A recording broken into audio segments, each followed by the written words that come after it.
अस्सलाम वालेकुम। बहुत से दोस्त दज्जाल के मुतल्लिक सवाल करते थे।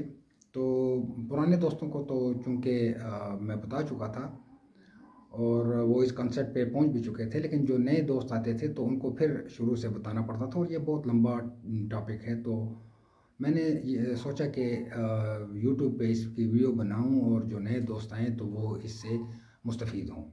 दोस्तों के जो सवाल हैं वो मैंने यहाँ लिखे हुए हैं। सबसे पहला आम मालूमात तो आप सब दोस्तों को हैं, लेकिन जो ख़ास सवाल है मैं वो आपकी खिदमत में पेश करता हूँ कि दज्जाल कब से है। ये तो हमें पता है कि उसका इख्तिताम कब है।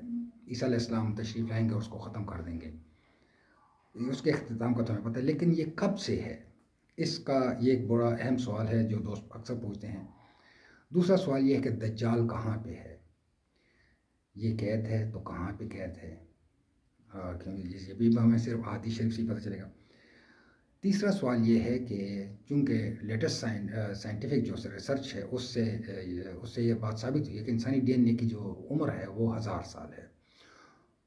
तो अगर इंसानी डीएनए की उम्र 1000 साल है, 1000 साल बाद ये डिकम्पोज हो जाता है, तो दज्जाल क्यों हज़ारों साल से ज़िंदा है।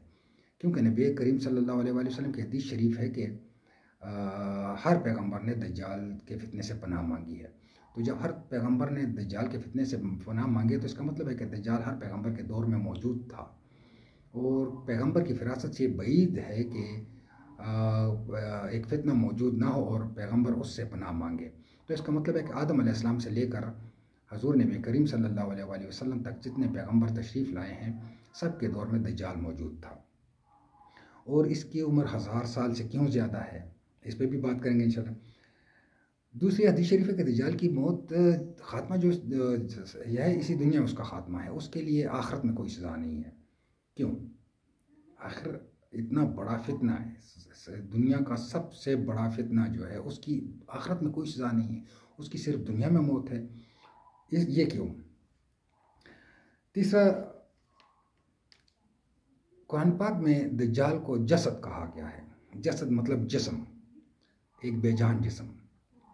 नफस नहीं कहा गया। क्यों नफस नहीं कहा गया?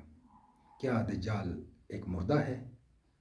क्या ये मर चुका था या क्या ये ह्यूमन रोबोट है? और दज्जाल को कैद किसने किया? इतने अजीम शान फितने को कैद किसने किया और वो किस किस्म की कैद थी?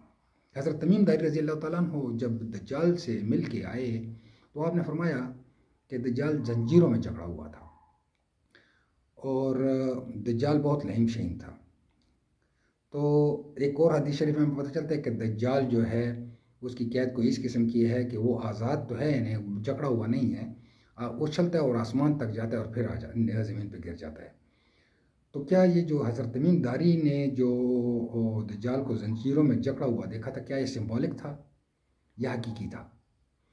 क्योंकि दूसरी में है कि दज्जाल की कोई ऐसी गैर मरई कैद है जिससे वो निकल नहीं सकता।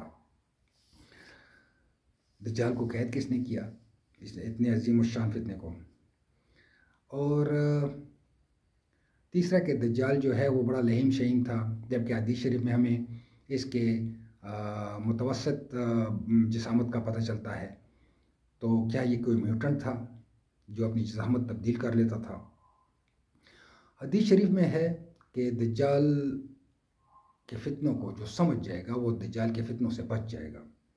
तो आखिर इसके फितने किस तरह के हैं? क्या वो साइंटिफिक फितने हैं, जादुई हैं? क्योंकि जादू के बारे में तो अल्लाह ताला फरमाते हैं कि ये तो बहुत ही चीज़ है, अल्लाह ताला चाहे तो असर करे, अल्लाह ताला चाहे तो ना असर करे।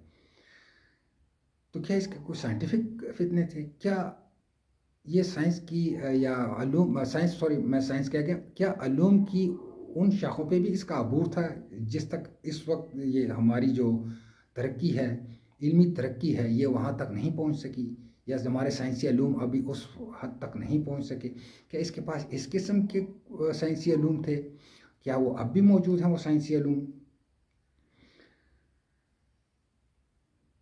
और सबसे जो अहम सवाल है कि दज्जाल को सिर्फ ईसा अलैहिस्सलाम ही क्यों कत्ल करेंगे? क्योंकि मदीना में जब वो एक लड़का ज़ाहिर हुआ था और लोग उसे दज्जाल समझ रहे थे, तो हज़रत उमर फ़ारूक ने चाहा कि मैं इसे कत्ल कर दूँ। तो हज़ूर नबी करीम सल्लल्लाहु अलैहि वसल्लम ने फरमाया कि अगर तुमने इसे कत्ल किया, मफ़हूम मैं बयान कर रहा हूँ, तो तुम एक बेगुनाह को कत्ल करोगे, क्योंकि तुम इसे कत्ल नहीं कर सकते। दज्जाल को सिर्फ ईसा इब्न मरियम कत्ल करेंगे, तो इसे सिर्फ ईसा अलैहिस्सलाम क्यों कत्ल करेंगे? ये 1,24,000 पैगंबर जो गुजरे हैं, ये ईसा अलैहिस्सलाम के अलावा जो बाकी पैगंबर हैं, ये क्यों दज्जाल को कत्ल नहीं कर सकते? आखिर उसकी क्या खासियत है? ये सारी बातें इंशाल्लाह हम डिस्कस करेंगे। ये तो एक इब्तिदाइया था, तो आप दोस्तों के पास भी जो कोई सवाल हो तो वो भी बता दें, क्योंकि अब हम जब इन फितनों को डिस्कस करेंगे तो दज्जाल की शख्सियत और दज्जाल के फितनों को जब हम कुरान और हदीस से डिस्कस करेंगे तो ऐसे ऐसे राज इंशाल्लाह खुलेंगे कि आपको समझ आता जाएगा। इसमें ये जो बरमुदा ट्रायंगल है, ड्रैगन ट्रायंगल है, इसके राज भी आपको समझ आ जाएंगे। मारियाना ट्रंच है, उस वो भी समझ आ जाएगा। और फिर जो ये पहाड़ जो हैं, वो जो वादी जिन वगैरह जो कहते हैं, ऑस्ट्रेलिया में भी हैं, सऊदी अरब में भी हैं, जो गाड़ी खुद ब खुद चढ़ाई की तरफ चढ़ने लगती है। तो ये चीज़ें भी इंशाल्लाह समझ आएंगी हमें।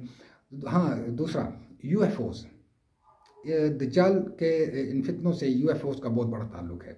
यूएफओज़ में कौन आते हैं, कौन लोग थे, क्या उनका ताल्लुक़ दज्जाल से है, किस ज़माने से है और किस ज़माने तक रहेगा? ये सारी चीज़ें हम इंशाल्लाह इस आने वाली वीडियोज़ में डिस्कस करेंगे, लेकिन एक एक करके। चूँकि मुझे वीडियो बनाना नहीं आता, लेकिन दोस्तों का इसरार था कि आप बनाएं, तो मैं ये मोबाइल से बना रहा हूँ। मुझे एडिटिंग वगैरह भी नहीं आती। सादा वीडियो बना के अपलोड करूँगा, तो अगर वीडियो में कोई खामियाँ हों तो प्लीज़ इसको इग्नोर कीजिएगा। और इंशाअल्लाह ताला आपके जो सवालात होंगे उसके मुताबिक मैं इसको फिर अगली वीडियो शुरू करूँगा। और शुरू हम कुरान पाक की आयत से करेंगे, अहादीस से करेंगे, क्योंकि हमारे पास इस फितने को समझने के लिए कुरान और हदीस के अलावा कोई ज़रिया नहीं है। कोई चीज़ ऐसी नहीं है जिससे हम इस फितने को समझ सकें सिवाय कुरान और हदीस के। तो अगली इजाज़त दीजिए। अब अस्सलाम वालेकुम।